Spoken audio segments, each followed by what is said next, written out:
Hello, this is Josh. Hey, Josh, this is Rich Kellerman. I'm calling about the pitch Where are you calling from? from Boulder, Colorado.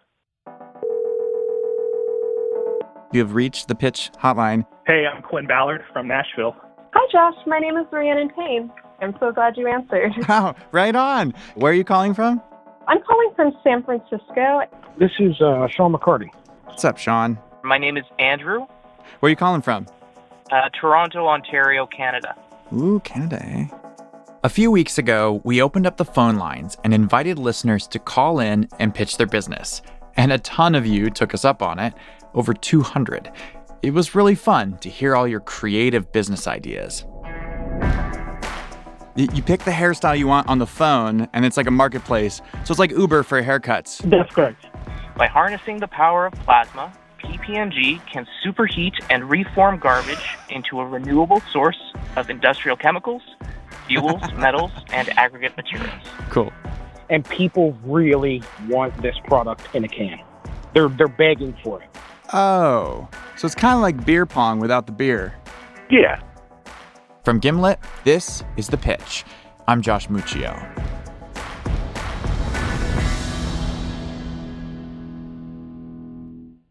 Welcome to our first ever call-in show. One of the reasons we did this was because we know that a lot of our listeners are entrepreneurs themselves. And we figured, hey, we're always looking for awesome startups to pitch our investors. Maybe some of you should be on the show. So we saved a slot at our next recording event for one of the founders who called in. And after we heard all these pitches, we had to decide who should come on the show. So here's what we're going to do now. We're going to play you a few of our favorite pitches from that call-in, and then take you on the journey of how we came to pick one lucky winner to pitch our investors. We started by whittling it down to our 3 favorite calls, and here they are. Producer Heather Rogers joined me in the studio. Oh, we have a caller. Hello, this is Josh. How you doing, Josh? I'm doing good. How are you? Good, man. I was just, I love your show, so I'm calling him in about the 1 minute pitch. Well, thank you so much. Thanks for calling in. What's your name? My name is Hector Morales. Where are you calling from? Oh, Miami, Florida. All right. I'm excited to hear your pitch, Hector. We've got a timer here. We're going to start it now. We are creating a 2.0 version of furniture shopping for the nation. The old way is to go to a big box store in which you may find 1 or 2 options you like and finding out that they only come in 1 color and 1 size. On top of that, it's usually made in China with low-grade construction and low-grade materials. Here at Luxology Home, we believe there's a better way to build a sofa, and we back up our quality and affordable pricing with free white glove delivery, free returns, 1 to 2 week production lead times, and the first ever furniture trade-in program. So you will never have to sell your furniture to a questionable character on Craigslist ever again. Best of all, everything we do and everything we make is passionately eco-friendly and sustainable. From the wood frames we build to the clean foams, glues, and fabric choices to the very manufacturing processes we use to craft artisan furniture with love right here in Miami. That timer got me really nervous at the end, man. That's the idea. We want to make you nervous. Yeah. Is this a real business? Are you like, is it available? Yeah, I've already invested $1.3 million into it. You've invested $1.3 million, or investors have invested? Yes, I got a $1 million loan from my bank, and I invested $300 of my own money. So I started a business in 2009, a furniture store. So we do real well with that store, and so the bank approved this loan. That's great. And in the most concise possible way, tell me what's different about the product that you've spent $1 million developing. Like, this is going to be this better be some damn good couch, right? It's damn good. So everything is just top of the line. Like, you could throw this sofa off the 2nd floor and it'll survive. So this is like high-end, direct-to-consumer shipped furniture. High-end, but not high pricing. So that's the idea here. So. All right. Well, I'm super curious to hear about this miracle couch. Well, everybody loves it here, so you'll see. Thanks, Hector. I really appreciate it. Thanks a lot, Josh. All right. Have a good one. Bye. Bye-bye. I like Hector. Yeah. Okay, ready? Oh, ready. Yes. Wow, that's just... Hello, this is Josh. Hi, Josh. This is Lee with Dig. Hi, Lee. Thanks for calling Hi. in. Where are you calling from? I'm calling from New Orleans. All right. Well, Lee, I'm excited to hear your pitch. Okay. And go. Hi, I'm Lee Isaacson, CEO and co-founder of Dig, the dog person's dating app. Dig is the best way for dog lovers and dog owners to find a compatible match and plan a dog-friendly date. So far, 60,000 people have turned to Dig to find love. We get the word out in a unique, cost-efficient way and address pain points in both the booming $75 billion pet industry as well as the growing world of niche dating apps. Our big dog-friendly events nationwide are exclusive for Dig users. They provide lots of press and enthusiasm and offer dog companies hyperlocal means of getting in front of our dedicated and emotional dog-loving users. 55% of single adults in the U.S. are pet owners, with dogs leading the way. We already have relationships with giants in both the pet industry and dating worlds. We've raised $410,000, and now we're seeking $350,000. Wow. Thanks. Well done. You just crushed it. Okay, this is genius. Marrying Thank you. pets and dating. I'm so Yeah. curious. Where did you come up with this idea? My sister was dating a guy who tried to be a dog person for her. And yeah, you know exactly where this is going. By the end of the relationship, he didn't want the dog in his apartment. He would put towels down on the couch so the dog didn't touch anything. And she said to me, I wish I just knew from the start this wasn't going to work because of my dog. If you date me, you're getting me and my pets. That's how this you know works. it. And how are most people finding out about the app? Like, how is it growing? So my background's in TV news reporting, and so we do a lot of work with press. We were on How I Built This, which gave us a huge boost in their second half in the How You Built That segment. Yep. And we do a lot of work. We were on NBC Sports during the Beverly Hills Dog Show, and it's dogs in love, so people don't mind talking about it. It's pretty fun. No kidding. Well, Lee, this is really, really great. I love this. Thank you so much, and thank you all for doing this all the time. I love the podcast. Thank really you so much, appreciate it. Lee. Take care. Bye-bye. Bye. Cool. That was good. Yeah. Hey, Hey, another caller. ready? Ready. Hello, this is Josh. Hi, I'm trying to reach the pitch. You've reached the pitch. This is Josh. Okay, hi. Who's this? My name is Edward Skisov, and I'm from the startup called KickSense, which is based in Denver, Colorado. KickSense. Yes. All right. Well, what is your 1-minute pitch? My name is Edward, and with my wife, Anna, we are co-founders of the startup called KickSense. KickSense is a platform for karate schools and karate tournament organizers.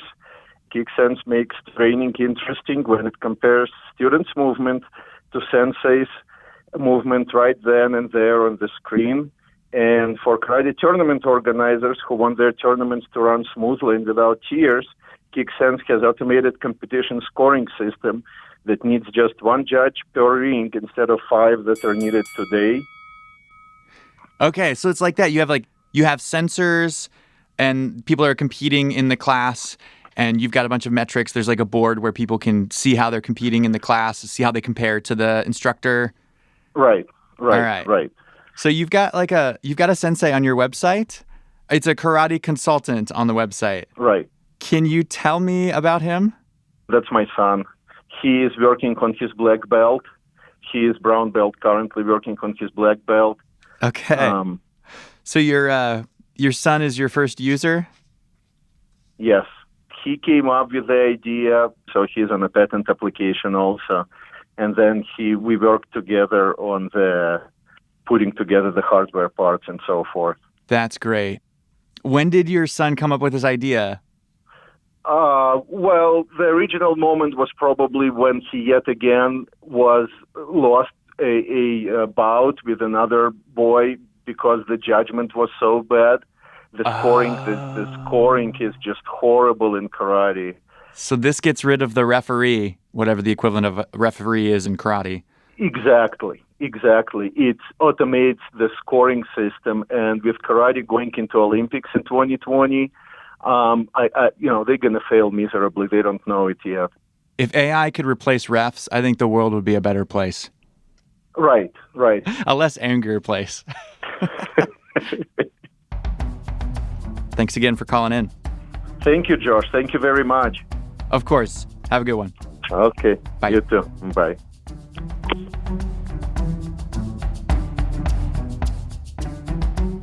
Okay, you just heard our 3 favorite pitches from the day we took your calls. Now we're going to nail down who's number 1. When we come back, we'll take you behind the scenes at the pitch and give you a little taste of how we choose the entrepreneurs that come on our show.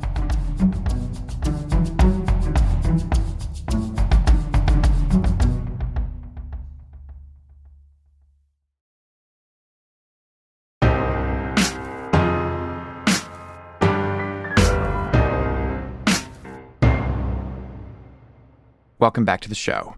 You just heard our 3 favorite pitches from the call-in event. They came from Hector Morales from Luxology, Lee Isaacson of Dig, and Edward Skizoff from KickSense. The next step was for me and the pitch producers to sit down and figure out who should come on the show. And we started by asking a question. What did we need to learn about these startups before we could make a call? Kareem and Heather, you're both with me, joining me in the studio today. Hi, Josh. Hey, Josh. Okay, so I'll go first. So my favorite, are we allowed to have favorites? I think that's fine. Yeah. So this guy, Hector Morales, with Luxology, he's the guy that's doing this premium custom furniture that's made in the USA and shipped direct to consumers. And I like Hector a lot. Like, I think like he's one of those people that like I just rooted for him, and I want to see what he can do in the pitch room. What do you guys think? Like he's saying, even the name of the company, Luxology, it's like he's like, I'm making high-end stuff, but I'm making it at a low cost. Mm-hmm. And like that's the part that doesn't really make sense, because if he produces it here in the US, like it just I don't understand how it's going to be cheaper to produce it here. You know, the materials are more expensive. The materials he says he's using, labor is more expensive. And like people, like manufacturing shifted to China because labor is so cheap. For a reason, yeah. Yeah. So I don't get that logic. Yeah, I mean, he seems to think it's cheaper, but I don't know why. So those are good questions. I'll ask him. Yeah. Who do you got for us, Kareem? Yeah, so guys, I loved Edward and KickSense, and his son, the karate consultant. The Karate Kid. Here's what I think. I think across sports, like more and more of like refereeing will become automated. And I just look as far as like tech goes in sports, like if you look at baseball, they're, instituting more tech as far as like the umpires. I don't know. I think there might be something there. And I know that there's a ton of people who do karate, a ton of kids who do karate. I think they might be onto something. Yeah. But how do you know there are a ton of kids that do karate? Like how many? Did you do karate? Like, do I do karate? No. Well, do I don't know. I feel like I would say that the market's just off the top of my head, like pretty big for karate. I feel like a lot of kids do karate when they're young. That's pretty vague, Kareem. Yeah. We're going to need more detail. Yeah. Well, I will ask. Any other questions that I should find out? And also, like, what kind of experience do they have? Like, can they sell this? The founders. Yeah. Got it. Heather, you're up. All right. So I am really interested in Dig and Lee. You dig? I dig. I mean, I would never go on it because I don't have a dog and I'm not that crazy about dogs. But I You're think not a dog that person? I'm not a dog. I mean, like if I see them, it's totally, I'm like happy to pet them, but I don't like them in my house. But anyway, so I just like her. I think she's like interesting and smart and like just like can talk about it really easily. And I also think that the investors are going to like it. And I think they're going to like her. Yeah. No, I think Lee's great too. I guess the fear is it's like, oh, well, does this really need to be its own dating app? Or does Match or Tinder or eHarmony or can they just put a box there that's like, I'm a dog lover, I check the box, and then her business is done, right? Right. So it's that perennial question, is this a feature or a business? Yeah, that one. Right. And then even if they are successful, are they ever big enough of a success? Are there that many dog owners that also want to find their soulmates via a dog pairing app? Or is this just never going to get big enough to be exciting to investors? I guess I worry about that. Is it too niche? Yeah, do they need to open it up to cat owners as well? I don't think they would get along. No, that's true. Okay, so I'm going to go to Lee, and I'm going to ask her, is this a feature or is it actually a business?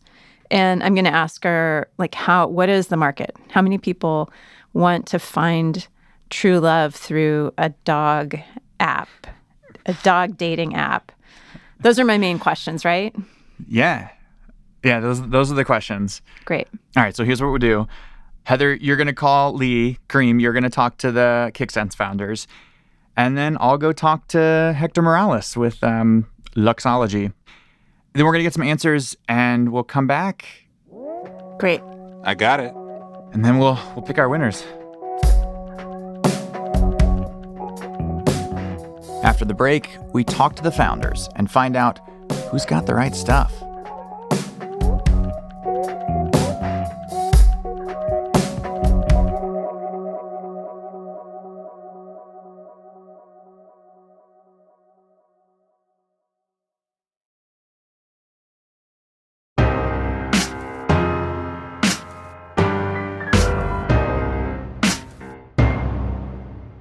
Welcome back to the show. Hey, guys. Hey. Hey, Josh. Hey, Kareem. Hey, Heather. So, what'd you guys find out? Who wants to go first? I'll go first.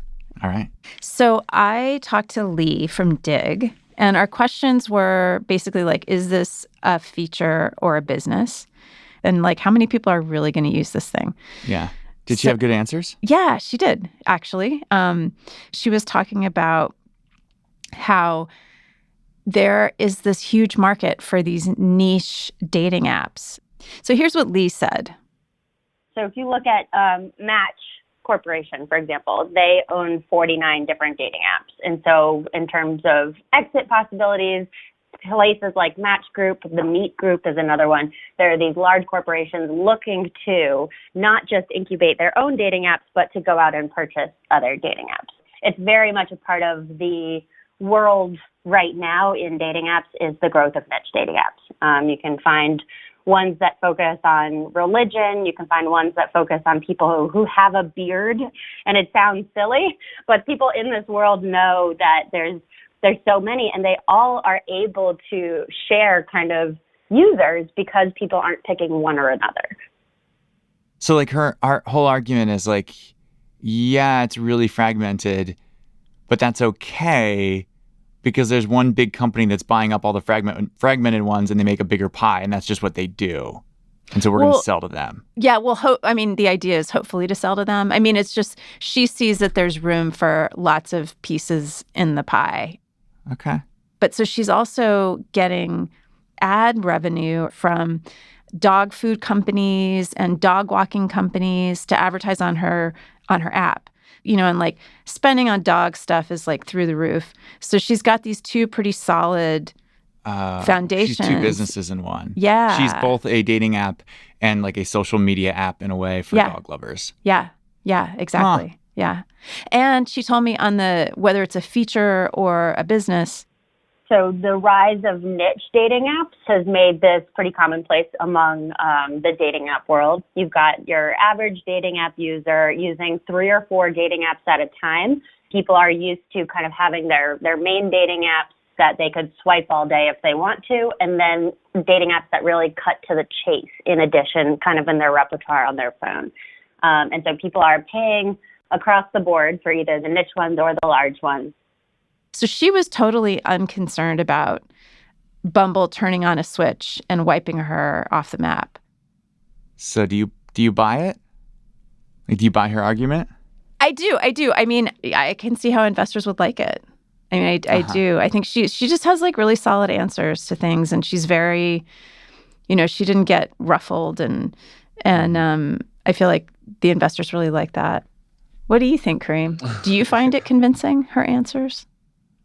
No, I think it's. I also buy the argument that it probably makes sense to have many kinds of these dating apps. So it's convincing, and I think the advertising piece is kind of unique because it's very targeted, like who she's going after as far as advertisers. Dog food companies probably wouldn't advertise on Tinder, but they would definitely advertise on this. So that seems like a little like niche that she can corner. So yeah, I don't know. I don't know how investors will see it, but I'm sold. All right, so maybe a little bit stronger of an argument after that call. That's good. I think so. Kareem, how did your call go with the KickSense founders? It went great. I like them a lot. So I brought the questions that we had about KickSense to Edward and Anna, who are a delight, by the way. One of the questions we had was like, how many karate studios are there in the country and how big could the market be? Because on first glance, it sounds a little bit niche. Their answer was that there's about 17,000 karate studios across the country, and there's a ton of tournaments, and that teachers are looking for ways to fit more students in their classes, and they claim that this allows them to do that because they can kind of just monitor more students at one time with this KickSense technology. So that was pretty convincing. Oh, so they can have bigger classes and make more money. Exactly. The other thing we were concerned about was whether or not they could sell this to karate studios and dojos and things like that. But on that point, I was a little less convinced.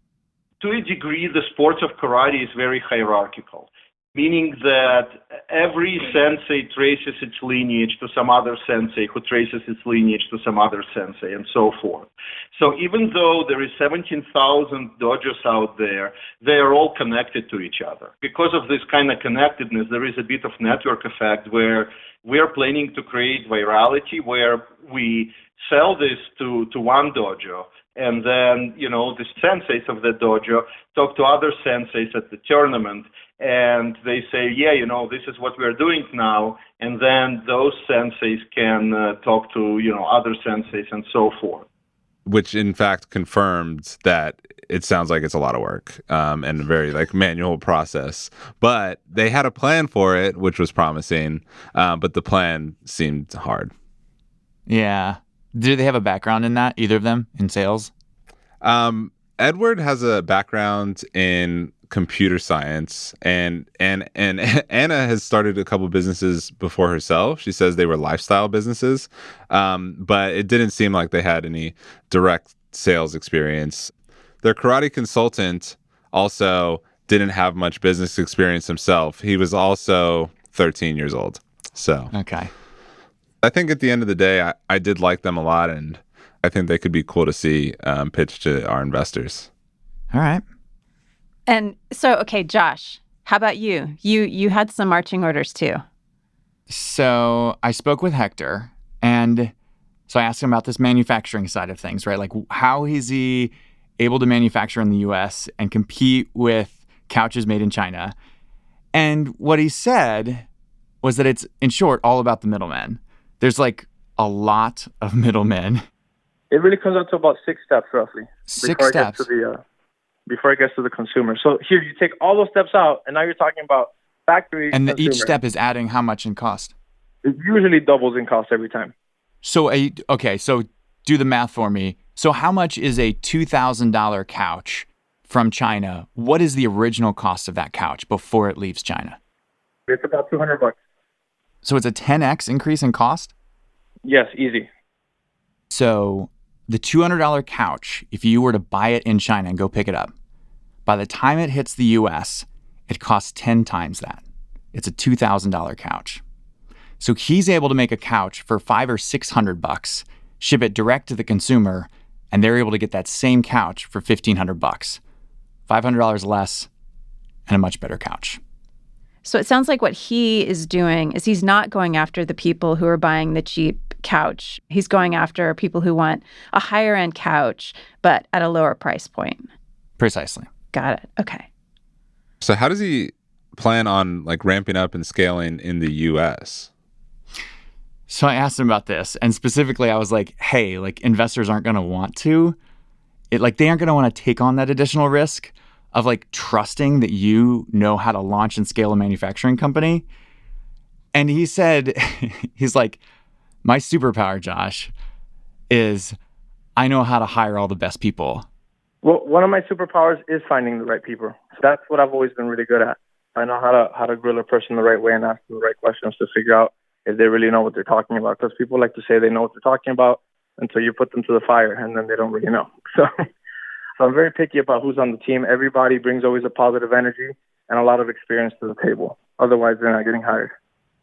And then we get in this conversation about manufacturing because I was like, manufacturing is nasty. Like people avoid it because it's so hard to do and to actually make money on. And it's so messy.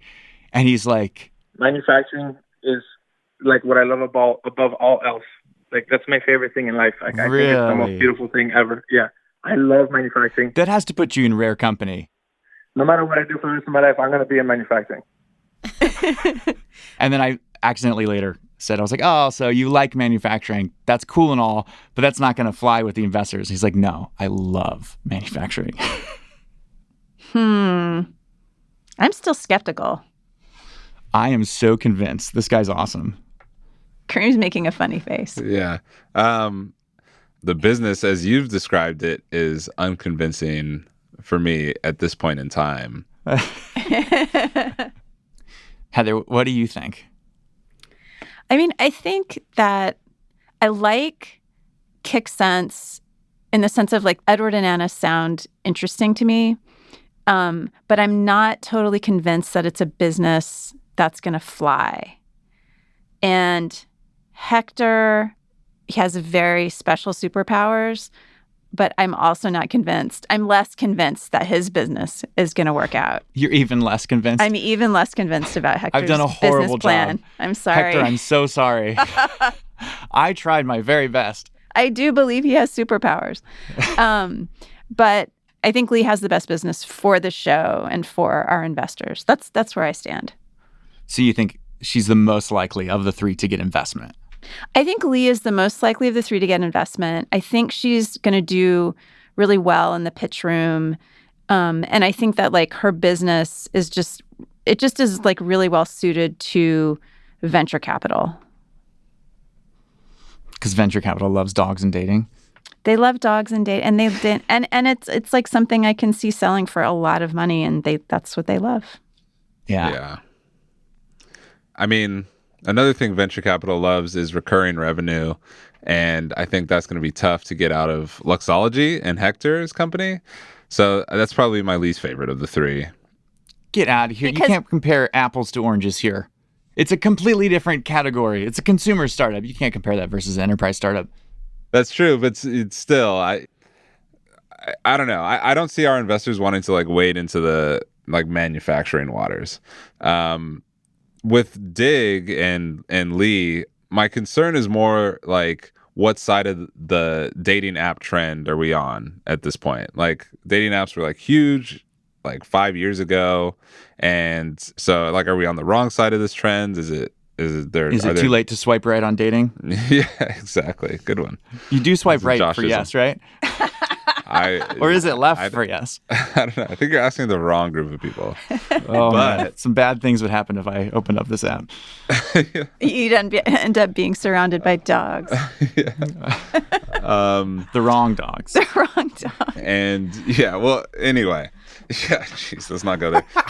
So Kareem, you were talking. Go ahead.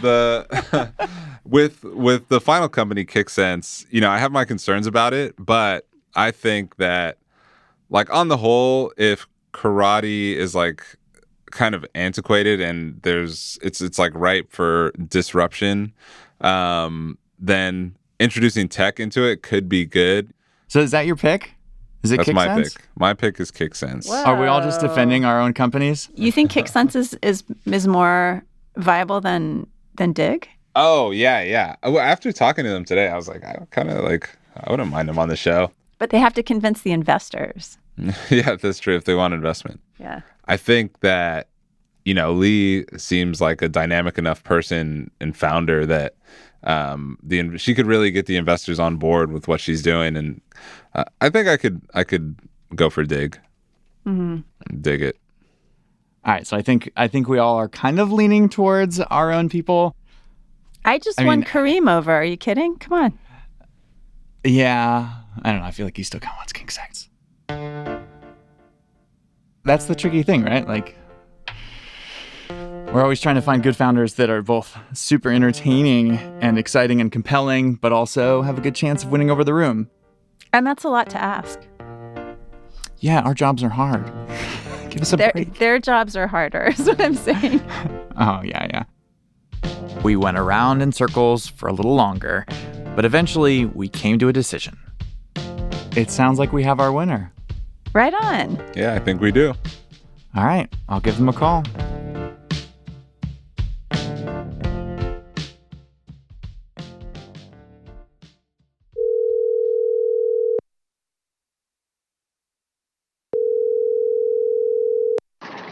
Hello, this is Lee.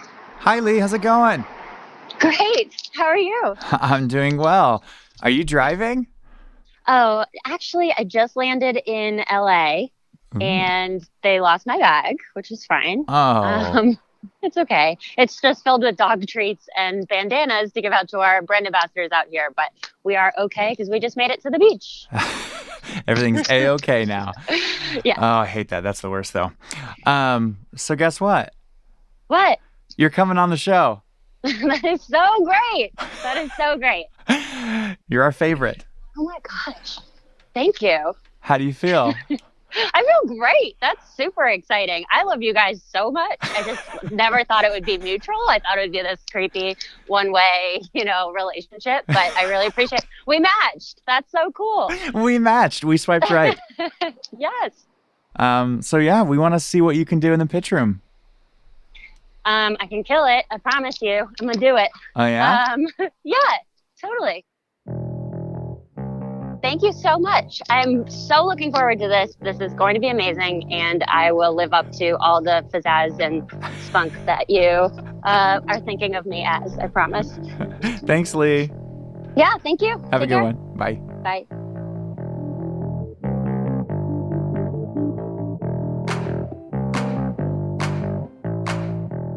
We're really excited to see what Lee can do in the pitch room. But the more we talked about it, the more we thought, hey, maybe we shouldn't be the only ones making this decision. After all, the pitch team really liked KickSense and Luxology too.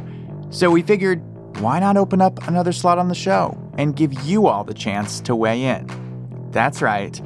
We're going to either have Hector from Luxology or Edward and Nana from KickSense on the show, and you get to vote on which one.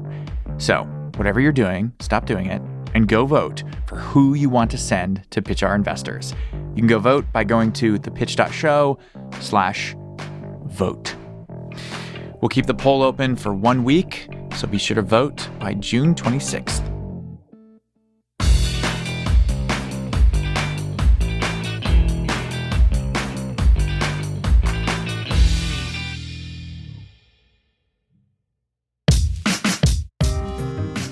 Our show is hosted by me, Josh Muccio, produced by Heather Rogers and Kareem Maddox. We were edited by Blythe Terrell. Theme music by The Musemaker, original compositions from Breakmaster Cylinder and The Musemaker. We were mixed by Enoch Kim. And here's our disclaimer: no offer to invest is being made to or solicited from the listening audience on today's show. You can find us on Twitter and Instagram at The Pitch Show. You can find more episodes of The Pitch for free on Spotify, so follow us there or wherever you listen. We'll be back with a new episode next week. See you then.